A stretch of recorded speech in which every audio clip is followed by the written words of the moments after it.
What's up, YouTube? Welcome back. Time to do some gel testing with rifle calibers. So this is a 223 Barnes Vortex. Here's what it looks like. Just a normal hollow point, looks like a Match King or something like that. It's got a pretty good crimp on it. And here's what the box looks like. So this is a 55 grain TSX bullet, and it's traveling at an advertised muzzle velocity of 3,240 feet per second. We'll put that to the test on the chronograph. Now, this is a solid copper bullet intended for hunting, but just about any hunting round can also be used for home defense, usually, except for very light varmint rounds, but this is not a very light varmint round. So let me do some reading for you. Barnes Vortex ammunition is loaded with the deadliest hunting bullets on the planet. The whirling, destructive power of the Barnes TSX leaves lead core bullets in the dust. The leader in bullet innovation offers hunters the ultimate in accuracy, terminal performance, and hand-loaded precision in factory-loaded rounds. TSX, that's what this projectile is. The all-copper TSX is designed for unequaled performance, multiple grooves in the shank, reduce pressure, and improve accuracy, opens instantly on contact. No other bullet expands as quickly. I know of a couple other bullets we can put up to the test with this, but let's start with this one. So they say it expands really quick.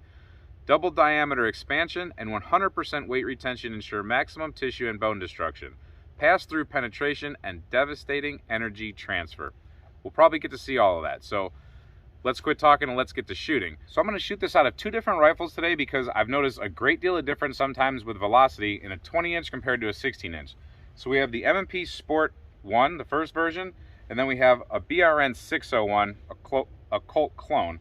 So that's got a 20-inch barrel, 16 versus 20. Let's see how these two stack up. All right, Barnes TSX solid copper, M&P Sport 1 with a 16-inch barrel. I'm gonna try to hit that gel block in the proper place, and we're gonna see if we can get a chronograph also. We're 10 yards off of that gel right now.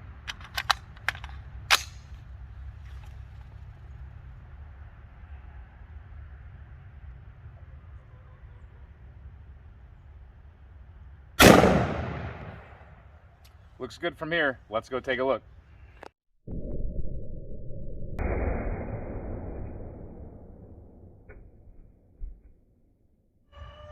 Velocity was 2740. Well, that was enough to blow a piece of wood off of the little stand that we have here. And I'm sure the slow motion looks awesome, but it definitely jostled this block all over the place. So there's entrance wound. Devastating wound channel. It did open up immediately. Surprisingly though, in my opinion, it doesn't look that much more crazy than your average handgun round, to be totally honest with you. And it came down to here, and it did not quite exit. That's a 20-inch block. So I'd say we're at about 18 and a half or 19 inches. I can actually measure it here in a second, but trust me, it's a 20-inch block. Let me get to the other side. So I'll straighten it up for you.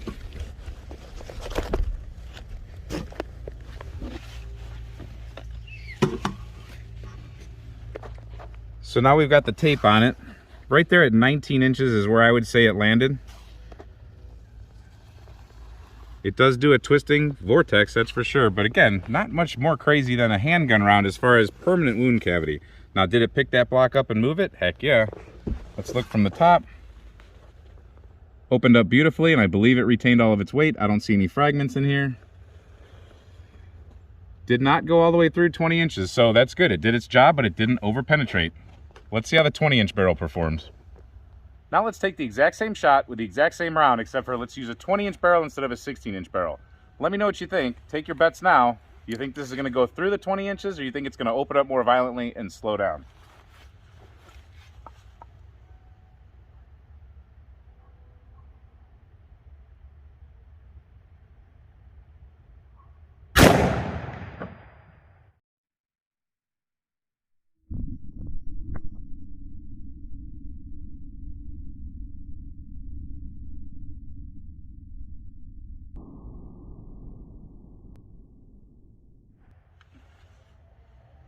I think I saw some fire from here. Let's get a little closer and look for muzzle velocity. So 3,098. We increased velocity. So we have the entrance wound here, and then you can definitely see the violence of that impact. I told you I saw fire when I saw the target get hit. The phenomenon is known as sonoluminescence. But wow, look at the blackening in here. It's actually, there was a fire event in here, and we're probably going to see it on the slow motion, or you already did, but wowzers. So that tracked through to the other block. Let me line them back up for you.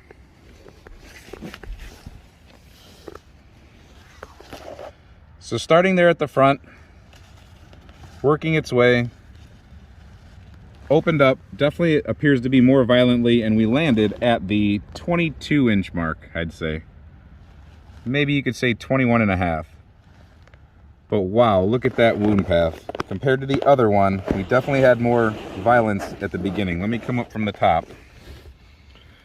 So you can see we have kind of a narrow path on the first one and much more violent on the second one. That increased velocity does the trick.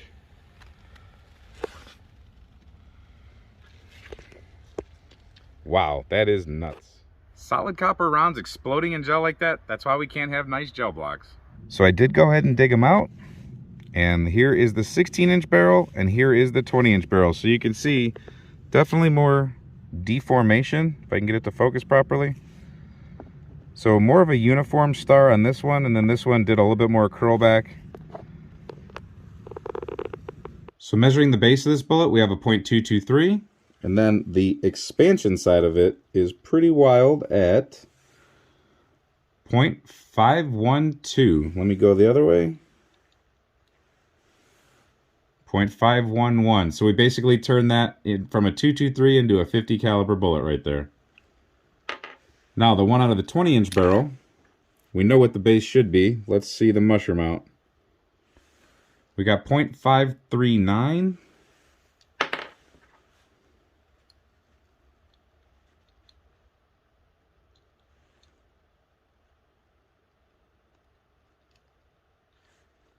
I can't really get it to grab from that other side, but it's .51, trust me. So as far as who rocks the TSX round better, I think that has to go to the BRN 601 with the 20-inch barrel. The 16-inch M&P does do the job though, so let me know what you think in the comments. Which would you rather be shooting this out of? I know this is just a little bit longer and not as easy to carry around the house or whatever in your vehicle. 16 inches though is not much shorter. This does lend a lot to what everybody's doing right now, and they're trying to get shorter and shorter. They want 14.5 with a pin and welded muzzle device. They want to go ahead and they want to do the SBRs, or they want to do the pistols, but you're losing so much velocity out of a .223. This right here shows you what just 4 more inches will get you. We're going to do some other tests comparing the barrel lengths and what they do, especially to steel. I've learned a lot by accidentally destroying my steel. I'm telling you, just an extra 4 inches, and that velocity with the .223 is significant. As you can see though, highly effective round. I mean, that's devastating on that gel. You saw it even in the 16-inch barrel, it picked the gel block up and threw it over, but it doesn't really seem to over penetrate. If you add a little bit of clothing, and then there's some bone that this thing might encounter as it's going through certain targets, I don't think we have to worry about over penetration. I think it's really good round for, probably for hunting deer, of course. I don't know what else it would be good for in the hunting world. I don't get to hunt boar and stuff like that, but this would work on deer if you're allowed to use .223 in your state, but more than that, like I've said, any hunting ammunition that's not a lightweight varmint round is usually good for home defense, personal defense. I would say that this round is absolutely 100% sufficient for personal defense. Being a solid copper round, not losing any kind of weight as it goes through its target, it's gonna crush through bone. That's pretty amazing. That's pretty devastating right there. Now the price, it is a little bit pricey. I picked it up for $35 for 20 round box, but that was kind of during the height of the price gouging. I'm sure it can maybe settle down to around $30 a box. It is solid copper, that tends to be a little bit more pricey. We're gonna stack this up against some other ammunitions. You're gonna see more rifle tests. We're gonna do the gold dot, and we're gonna do the critical duty or critical defense, whichever one that is, for sure, because we wanna see what those do out of these 2 barrel lengths. But this was a good starting point. Solid copper's usually pretty tough. Usually when you see me do gel tests for handguns, you're gonna see a B8 target, and I'm trying to do some accuracy testing. I didn't do that with this round. I know some of you are gonna want accuracy testing, but that would require going all the way out to the 100-yard range, and that would make this video way too long and complicated. So I might do accuracy testing down the road with it, but for now, let's just stick to gel and impact. And for defensive purposes at this type of distance, accuracy is just fine. And just because I have to say it, these are both 20-round magazines.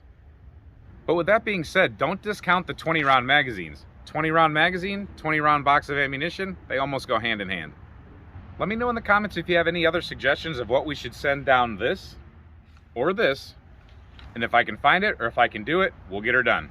Hope you enjoyed this test of the Barnes Vortex 223 ammo, and until we see you next time, stay safe, have fun, and keep shooting.